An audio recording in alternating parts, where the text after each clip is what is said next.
आज हम हिंदी साहित्य के एक ऐसे गीत की गहराइयों में उतरेंगे जो सुनने में बहुत सरल लगता है, पर अपने अंदर भावनाओं का एक पूरा समंदर समेटे हुए हैं। हम्म। कविता का नाम है एक गीत और इसके रचयिता हैं हरिवंश राय बच्चन। हमारे पास स्रोत के तौर पर एनसीईआरटी की पाठ्य पुस्तक और कुछ ऑनलाइन अध्ययन सामग्रियां हैं। और ये खास तौर पर कक्षा 12 के विद्यार्थियों के लिए हैं। जी बिल्कुल। और हमारी कोशिश रहेगी कि हम इस गीत के हर एक शब्द, हर एक भाव को परत दर परत खोलें। हाँ, मतलब सिर्फ इसका अर्थ ही नहीं समझना है, बल्कि ये महसूस करना है कि बच्चन जी ने इसे लिखते हुए क्या महसूस किया होगा। बिल्कुल। मकसद सिर्फ परीक्षा की तैयारी नहीं है, बल्कि कविता को सच में जीना है, ताकि जब कोई सवाल सामने आए तो जवाब रटा रटाया ना हो। सही बात है, अपनी समझ से निकले। तो चलिए इस काव्यात्मक यात्रा की शुरुआत करते हैं। चलिए। अच्छा, इस गीत को समझने से पहले मुझे लगता है इसके रचयिता को समझना बहुत जरूरी है। हरिवंश राय बच्चन। ये नाम सुनते ही मधुशाला याद आ जाती है, पर एक कवि के तौर पर उनकी पहचान क्या थी? वो किस दौर के थे? ये बहुत ही महत्वपूर्ण सवाल है। देखिए, बच्चन जी उस दौर में लिख रहे थे जिसे हिंदी साहित्य में छायावादी युग कहा जाता है। जहां भाषा बहुत मुश्किल हुआ करती थी। बिल्कुल, बहुत क्लिष्ट, संस्कृत से प्रभावित और कल्पनाओं से भरी हुई। लेकिन बच्चन जी ने एक अलग रास्ता चुना। उन्होंने सीधी सादी आम बोलचाल की भाषा में लिखना शुरू किया। अच्छा। उनकी सबसे बड़ी खासियत यही थी कि वो दिल की बात बहुत ही ईमानदारी और सरलता से कह देते थे। उनकी कविताएं पढ़ी नहीं जाती, वो गाई जाती हैं। उनमें एक संगीत है, एक लय है। हाँ, एक गेयता है। और ये जो कविता है एक गीत, इसका क्या कोई खास संदर्भ है?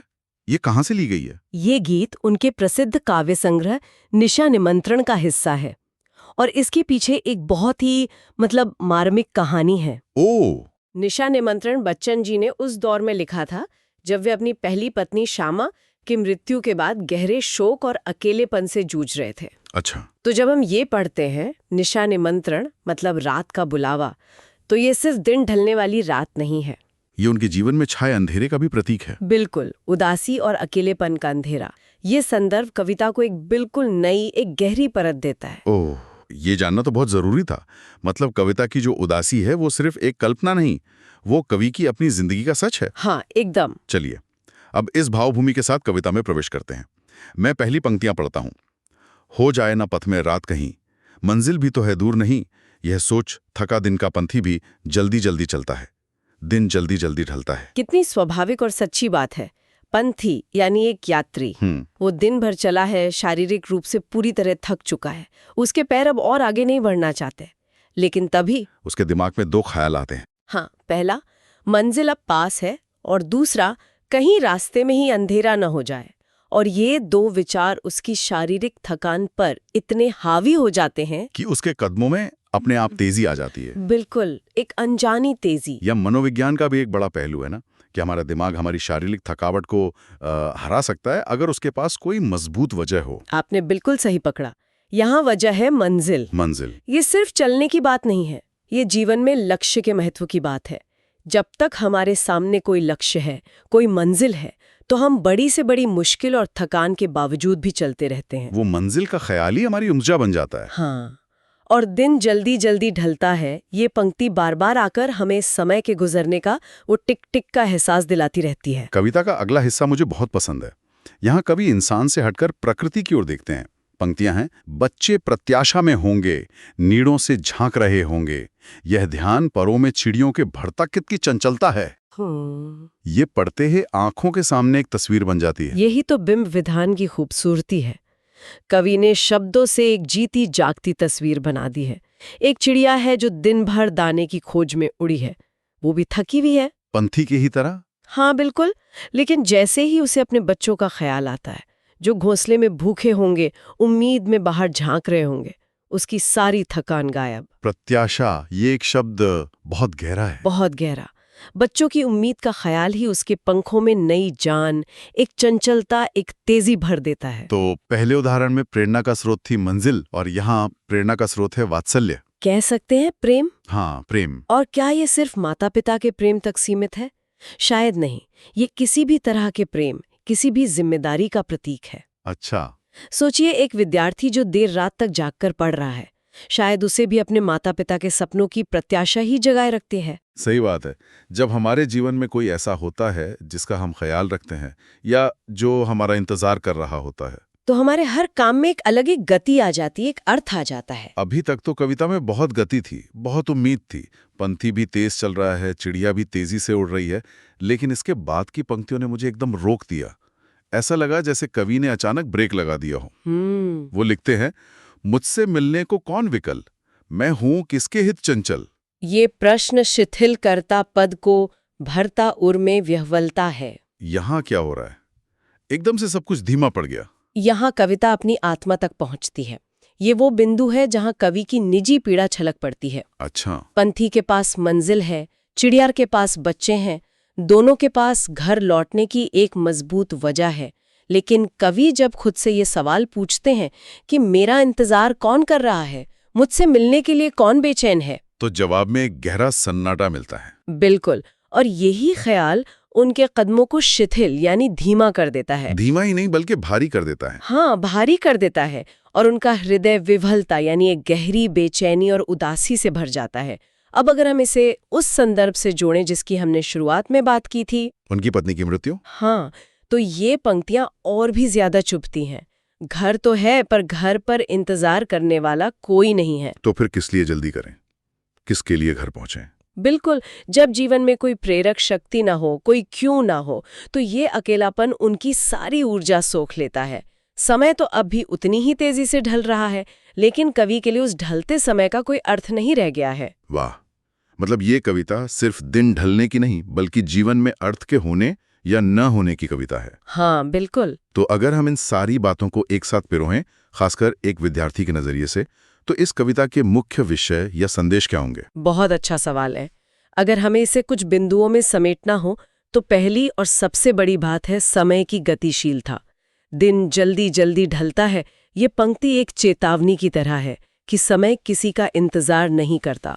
दूसरा शायद प्रेरणा का स्रोत होगा। निश्चित रूप से। दूसरा मुख्य विषय है जीवन में प्रेरणा का महत्व। कविता हमें दो तरह की प्रेरणा दिखाती है। एक है लक्ष्य, मंजिल, और दूसरी है प्रेम, चिड़िया के बच्चे। हाँ, और तीसरा विषय जो कविता का सबसे गहरा पहलू है, वो है अकेलेपन और निरुद्देश्यता की पीड़ा। जब जीवन से प्रेम और लक्ष्य दोनों चले जाते हैं तो इंसान अंदर से कितना खाली और गतिहीन महसूस करता है। ये तो हुए भाव पक्ष की बात, लेकिन परीक्षा में कला पक्ष या काव्य सौंदर्य पर भी सवाल आते हैं। इस गीत में ऐसी क्या खासियतें हैं जिन पर ध्यान देना चाहिए? कला पक्ष की बात करें तो सबसे पहली चीज है इसकी भाषा। बच्चन जी ने क्लिष्ट संस्कृतनिष्ठ हिंदी की जगह सरल सहज खड़ी बोली का इस्तेमाल किया है, जो सीधे दिल तक पहुंचती है, आसानी से समझ आ जाती है। बिल्कुल। दूसरी खासियत है गीतात्मकता और गेयता। आप इसे पढ़ते हुए भी एक लय महसूस कर सकते हैं। इसे आसानी से गाया जा सकता है। और वो चिड़िया वाला उदाहरण, उसे हम तकनीकी रूप से क्या कहेंगे? उसे कहते हैं दृश्य बिंब का सटीक प्रयोग। नीरों से झांक रहे होंगे, पढ़ते ही हमारी आंखों के सामने एक पूरा चित्र खिंच जाता है। ये अच्छी कविता की पहचान है। इस पर तो प्रश्न भी बन सकता है। हाँ, जरूर बनता है। इसके अलावा अलंकारों का भी सुंदर प्रयोग है। जैसे जल्दी जल्दी में पुनरुक्ति प्रकाश अलंकार है, मतलब शब्द को दोहराना। हाँ, क्रिया की तीव्रता को दिखाने के लिए। और कविता के अंत में मुझसे मिलने को कौन विकल, ये एक प्रश्न अलंकार है। ये सवाल जवाब के लिए नहीं पूछा गया, बल्कि अपने मन की व्यथा को और प्रभावशाली ढंग से व्यक्त करने के लिए किया गया है। बिल्कुल सही। ये सब समझना बहुत अच्छा है, लेकिन एक विद्यार्थी के मन में सबसे बड़ा सवाल तो यही होगा कि इसे परीक्षा में कैसे लिखें। खासकर अगर हम राजस्थान बोर्ड मतलब आरबीएसई की बात करें तो 2020 से 2025 के बीच किस तरह के सवाल इस कविता से पूछे जा सकते हैं? देखिए, हमारे स्रोतों में पिछले वर्षों के सटीक प्रश्न पत्र तो नहीं है, लेकिन बोर्ड परीक्षाओं का जो पैटर्न रहा है उसके आधार पर हम समझ सकते हैं कि सवाल किस तरह के बनते हैं। वो आपकी समझ को परखते हैं, है ना? हाँ, सवाल कभी भी सीधे सीधे नहीं होते। तो कुछ उदाहरणों पर बात कर सकते हैं। बिल्कुल, बेहतर रहेगा। एक सामान्य प्रकार है व्याख्यात्मक प्रश्न। आपको कविता की कोई पंक्ति दे दी जाएगी, जैसे यह प्रश्न शिथिल करता पद को, भरता उर में विह्वलता है, और पूछा जाएगा कि इसका भावार्थ और काव्य सौंदर्य स्पष्ट करें। तो इसमें क्या क्या लिखना होगा? इसमें आपको पहले इसका सरल अर्थ लिखना है, फिर इसके पीछे छिपे कवि के अकेलेपन के दर्द को समझाना है, और अंत में भाषा, अलंकार, इन सब का जिक्र करना है। अच्छा, और दूसरा प्रकार? दूसरा होता है तुलनात्मक प्रश्न। जैसे पंथी और चिड़िया की गति की तुलना कवि के गतिहीनता से करते हुए दोनों के कारणों पर प्रकाश डालिए। अच्छा, ये तो बहुत दिलचस्प सवाल है। हाँ, इसमें आपको साफ साफ बताना होगा कि पंथी और चिड़िया के पास प्रेरणा के स्रोत हैं। मंजिल और बच्चे? जी, जबकि कवि के पास इसका अभाव है और यही उनकी गति के अंतर का मूल कारण है। यानी एक तरफ आशा है और दूसरी तरफ निराशा? बिल्कुल। और तीसरे तरह के प्रश्न विषय वस्तु पर आधारित होते हैं, जैसे एक गीत कविता के आधार पर सिद्ध कीजिए कि जीवन में लक्ष्य और प्रेम का होना क्यों आवश्यक है। या फिर ये भी पूछा जा सकता है कि दिन जल्दी जल्दी ढलता है कि आवृत्ति कविता में क्या प्रभाव पैदा करती है? हाँ, बिल्कुल। इसका उत्तर होगा कि यह पंक्ति समय के निरंतर बीतने और जीवन की क्षणभंगुरता का एहसास कराकर मुख्य भाव को और गहरा करती है। तो कुल मिलाकर उत्तर लिखते समय एक ढांचा बनाना जरूरी है। पहले संदर्भ, फिर व्याख्या और अंत में विशेष या काव्य सौंदर्य। एकदम सही। ये ढांचा आपके उत्तर को संपूर्ण और प्रभावशाली बनाता है। रटने की बजाय अगर कविता के मर्म को समझ लिया जाए तो किसी भी प्रश्न का उत्तर देना आसान हो जाता है। तो एक गीत महज एक कविता नहीं है, बल्कि जीवन का एक दर्शन है। यह हमें याद दिलाती है कि हमारी भागदौड़, हमारी गति, हमारी ऊर्जा, ये सब तब तक है जब तक हमारे पास घर लौटने की, किसी से मिलने की या किसी लक्ष्य को पाने की कोई वजह है। एकदम सही कहा आपने। जिनके जीवन में ये क्यों मौजूद है, उनके लिए ढलता हुआ दिन भी एक उत्साह है।